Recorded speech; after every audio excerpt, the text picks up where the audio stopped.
शुभ सकाळ। मोर नाम राजकुमार दास। प्रथम श्रेणी घ विभागर छात्र। मु आज आपनक आगरे गोटे गप कहबाकू जाउची। मोर गपर नाम अलसुआ हारे। बहुत दिन तल कथा।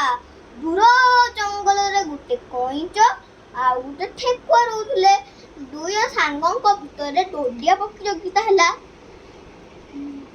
सिंह और बाघ ए प्रतियोगितार विचार करबाकू आसिले।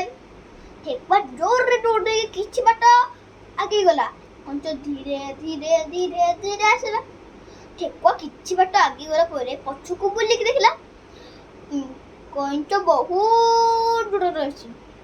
ठेकुआ भाबिला मुझे आराम करे। आराम करू करू ठेकुआ सोई पड़ला। कंच धीरे धीरे धीरे धीरे आगे गला। ठेकुआर आखि खोलिला और से देखिला कंच फिनिश लाइन रे पहुंचेला। ठेकुआ कंचडू हारी गला। आमे माने एठू शिखिलु अलसुआ हारे। धन्यवाद। आपनक दिनटी मंगलमय हो।